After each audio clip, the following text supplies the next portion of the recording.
Bom, voltamos agora à última parte, né, desse estudo dos hidrocarbonetos, né? E agora nós vamos estudar então a origem desses hidrocarbonetos, né? A origem dos hidrocarbonetos, principalmente, é o petróleo. O petróleo é a principal fonte de matéria-prima dos hidrocarbonetos, né? Então, vamos ver aqui, ó, da extração do petróleo à separação em frações, o processo de destilação fracionada. Então, apesar de hoje a sociedade fazer uso de vários produtos provenientes direta ou indiretamente do petróleo, não há aplicações relevantes que o utilizem de forma com que ele é extraído da natureza. Para que se explore completamente seu potencial, depois de extraído do subsolo, o petróleo passa essencialmente por 3 etapas. Então, a primeira etapa seria a decantação, a segunda etapa seria a filtração e a terceira etapa seria a destilação fracionada. Então, o petróleo cru ele tem poucas aplicações práticas, é necessário então fazer esse processo. Esse processo então é feito nas refinarias, que seria a indústria primária, que faz a extração. Então, a primeira etapa, que é a decantação, ela visa basicamente a separação do petróleo da água salgada. Na segunda etapa, a filtração é o processo responsável pela eliminação de impurezas sólidas como a areia. E na terceira etapa, então, depois desses 2 processos, né, obter-se então o chamado petróleo cru, que é um sistema homogêneo, constituído essencialmente de hidrocarbonetos. Então, a principal composição do petróleo são os hidrocarbonetos, né? Os quais, como visto, apresentam valores de temperaturas de ebulição que são relacionadas ao número de átomos de carbono de cada molécula, conforme demonstrado no slide seguinte que a gente vai ver. Então, como cada hidrocarboneto apresenta um ponto de ebulição diferente, essa separação desses hidrocarbonetos pode ser feita através de uma destilação fracionada. Então, assim pode-se realizar a separação de grupos de componentes de misturas complexas como o petróleo, a fim de explorar o seu pleno potencial por meio de um processo baseado nas diferentes temperaturas de ebulição, que é a chamada destilação. Como eu tenho uma mistura com pontos de ebulição muito próximos, então uma destilação simples não seria muito efetiva. Então, por isso que é feita a destilação fracionada, tá? Que seria a terceira etapa. A destilação fracionada visa então separar misturas com menos complexas de hidrocarbonetos com temperaturas de ebulições próximas, cada uma constituída por que é o chamado de fração. Então, eu não consigo separar pela destilação fracionada todos os componentes, eu separo em faixas de ebulições muito próximas. Tá? Então, parte do processo de refino do petróleo é a destilação fracionada. Baseia-se em um aquecimento progressivo do petróleo iniciado a cerca de 320 graus. Temperatura suficiente para vaporizar praticamente metade dos seus componentes. Então, ao elevar a temperatura a 320 graus, esses componentes vão sofrer ebulição e vão se condensar no topo dessa coluna em regiões diferentes. Em cada região dessa você tem então uma fração diferente. Então esses vapores são direcionados para as torres de fracionamento, onde se condensam separadamente. Então cada vapor, de acordo com o seu ponto de ebulição, vai sendo condensado em uma região diferente. Cada andar da torre ela é submetida a uma temperatura controlada. Quanto mais alto for, mais baixa será a temperatura. Como resultado, os componentes mais voláteis são condensados nas regiões mais altas da torre de fracionamento. Então, aqui no alto da torre, os mais voláteis de 1 até 4 carbonos são então condensados, né? Depois então temos a fração gasosa, temos a fração líquida, depois vem por final aqui a fração sólida, né? Uma parte do petróleo não volatiliza acima de 400 graus, gerando um resíduo que também apresenta aplicações. Então toda parte do petróleo tem a sua aplicação, né? Cada uma das frações de petróleo é ainda uma mistura de hidrocarbonetos e não se pode dizer que a sua composição é a sua composição exata, né? Não se pode então dizer qual é a sua composição exata. Então, se eu tenho uma mistura de gasolina, eu tenho de 5 a 10 carbonos. De 5 átomos de carbono até 10 carbonos, eu tenho uma mistura de hidrocarbonetos que a gente chama de gasolina, que é condensado aqui a 120 graus, né? E é utilizado então como combustível de automóveis. Bom, a qualidade da gasolina e os processos de craqueamento e reforma do petróleo. Bom, nesse processo de destilação fracionada, uma fração é a gasolina. Só que a gasolina é um dos principais combustíveis utilizados. A demanda pela gasolina é muito maior do que aquela quantidade que é obtida diretamente pela destilação fracionada. Então, visando então o melhor reaproveitamento do petróleo e também uma agregação de valor econômico maior a esse combustível, que é a gasolina, então criou-se, desenvolveu-se técnicas para obter gasolina através do processo chamado de craqueamento ou reforma. Então, através do craqueamento do petróleo ou da reforma catalítica do petróleo, você obtém então maiores frações de gasolina. Então, a gasolina é uma fração proveniente da destilação fracionada do petróleo, formada por uma mistura de hidrocarbonetos que apresentam em média de 5 a 10 carbonos em sua molécula. Por sua combustão ser altamente exotérmica, trata-se de um combustível adequado para ser usado em motores de automóveis. O 2,2,4-trimetilpentano é um exemplo de composto que pode fazer parte da gasolina e a sua combustão completa pode ser representada pela equação termoquímica. Então, aqui temos o C8H18, que é o 2,2,4-trimetilpentano, reagindo com 25 meios de oxigênio, produzindo então 8 mols de gás carbônico e 9 de água e liberando uma quantidade de calor de 5.461 kJ, isso a 25 graus. Então, essa é a equação termoquímica de liberação dessa quantidade de energia. Parte dessa energia é utilizada para movimentar o pistão, isto é, a energia térmica é parcialmente convertida em mecânica, o que resulta no deslocamento do automóvel. O movimento alternado dos pistões é transferido para o eixo do vibraquim, o que faz girar as rodas dos veículos. No entanto, se a gasolina não for de boa qualidade, algumas de seus componentes podem entrar em combustão prematuramente, prejudicando a eficiência e o funcionamento do motor. Então, quando o motor a 4 tempos, por exemplo, ele tem 4 tempos, então num tempo ele puxa o ar, a mistura ar-gasolina, na outra uma faísca de ignição incendeia a explosão, sob pressão. Na outra ele elimina o gás, então são 4 processos ali, só que acontece que essa explosão dessa gasolina deve acontecer quando o pistão está no seu máximo. Se ela explodir, se ela queimar antes disso, ela perde potência.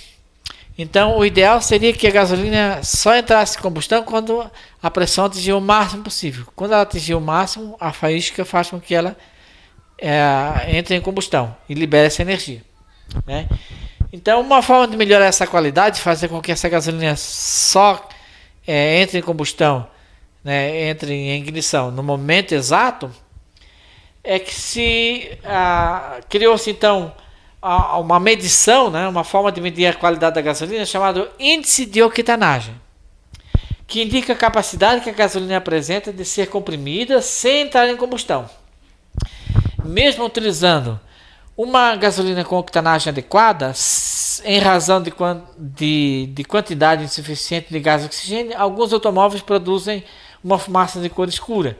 Este fenômeno ocorre quando a combustão é incompleta, pois o gás e oxigênio reage com o combustível em menor proporção que a combustão completa, formando produtos como o gás monóxido de carbono ou partículas de carbono. Então, além da gasolina ter que entrar na hora exata,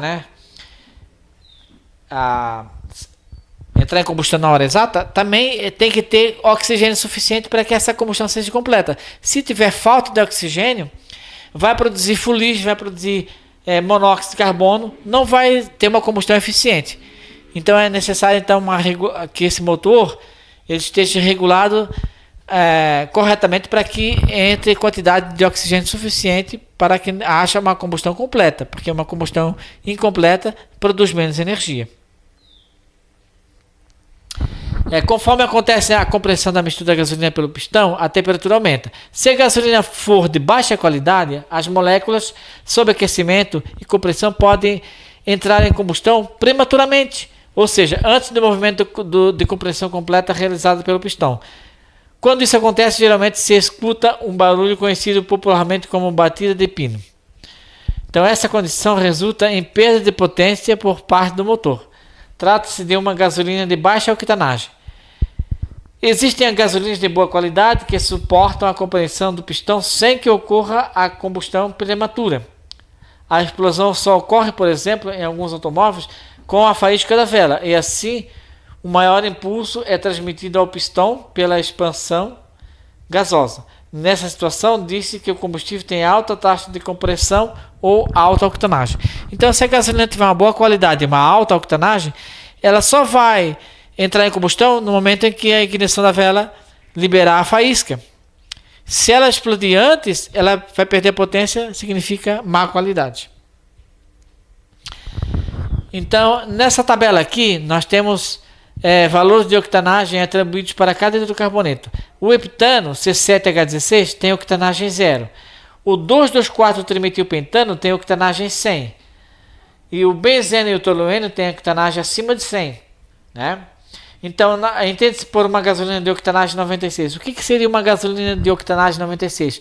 É uma gasolina que tem o mesmo desempenho, sob compreensão de uma mistura, de 96% de 2,2,4-trimetilpentano e 4% de heptano. Ou seja, uma gasolina que tiver um índice de octanagem 96 é como ela se comporta da mesma forma que se tiver uma mistura de 96 de C8 e 4% de C7. 96% seria o índice de octanagem. Com base nos dados da tabela, note que os valores das octanagens são maiores à medida que aumenta o número de ramificações na cadeia carbônica. Além disso, compostos aromáticos apresentam octanagens ainda maiores. Então, compostos aromáticos, como o benzeno e o tolueno, têm octanagem acima de 100. Né? Então, a gasolina obtida diretamente da destilação do petróleo apresenta octanagem baixa, entre 50 e 55. Os automóveis vendidos no Brasil requerem um índice de octanagem mínimo de 87 para funcionar adequadamente. Dessa forma, processos que aumentem a octanagem do combustível têm importância comercial. Então, atualmente estão disponíveis no mercado brasileiro 3 tipos de gasolina: a gasolina comum, a aditivada e a premium. As gasolinas comum e aditivadas apresentam o mesmo índice de octanagem, índice de octanagem 87. A vantagem é que a aditivada ela tem alguns aditivos que ajudam a manter a parte interna do motor limpa. Já na gasolina premium, além dos aditivos, ela também apresenta um índice de octanagem acima, 91, fazendo com que o motor tenha uma alta taxa de compressão, e seja mais eficiente. Por volta de 18% do volume de um barril de petróleo é constituído de hidrocarbonetos, que corresponde à fração da gasolina. Então, de cada barril de petróleo, 18% corresponde à fração da gasolina. E o restante são outras frações. No entanto, a demanda pela gasolina é maior do que a procura.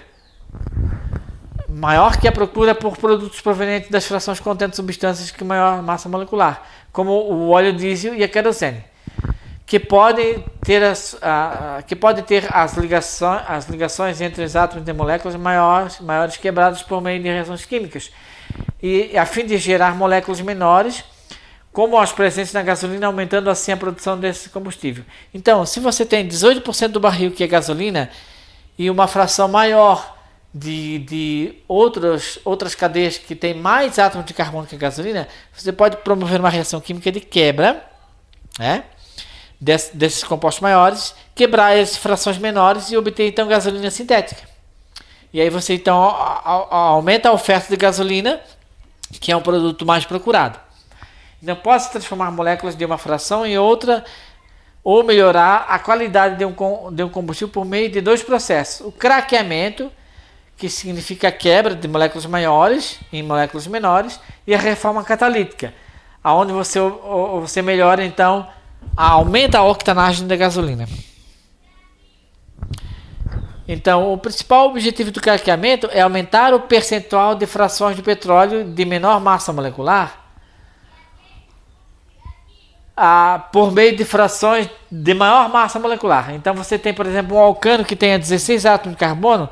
Pelo aquecimento e pressão, você transforma em dois alcanos que tem C8. Portanto, você pegou um produto que tem cadeia maior, quebrou em dois menores, que vai ser a gasolina sintética, né? Por exemplo, o craqueamento do hexadecano, né? Que é geralmente encontrado na fração do diesel. Os componentes formados no craqueamento fazem parte da fração da gasolina. Contém hidrocarbonetos com 5 ou 10 átomos de carbono por molécula. Dessa forma, é possível aumentar o percentual da fração de gasolina produzida. Como a gasolina obtida diretamente da destilação do petróleo apresenta baixa octanagem, pode-se também aumentar o índice de octanagem pela reforma catalítica, que seria transformar hidrocarbonetos de cadeia em seus isômeros de cadeias ramificadas. Isso é chamado de isomerização. Ou hidrocarbonetos cíclicos ou aromáticos, chamada aromatização.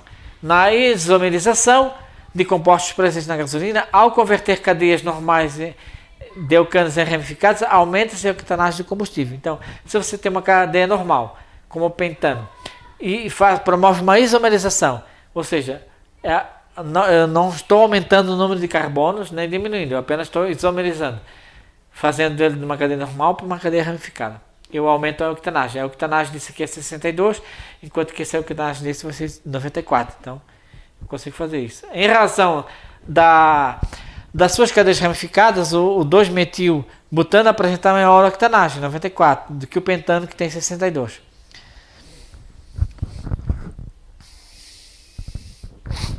Outro tipo de reforma catalítica seria a aromatização, que consiste em transformar cadeias não ramificadas de alcanos em cadeias aromáticas, né? Que tem um altíssimo valor de octanagem, porque, como nós vimos na tabela anterior, de que os compostos aromáticos têm um índice de octanagem maior que 100. Então, se eu pego o heptano e faço uma aromatização, transformando em um aromático, eu passo a ter, então, uma octanagem muito maior.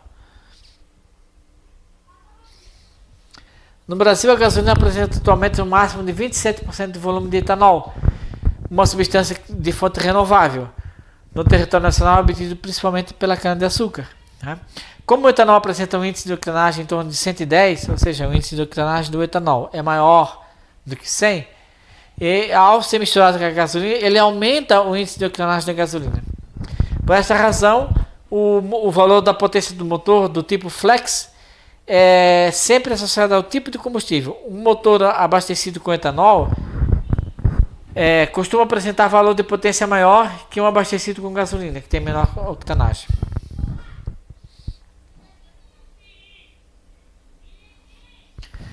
Valores de percentual de etanol superiores ao previsto pela legislação prejudicam motores movidos exclusivamente a gasolina.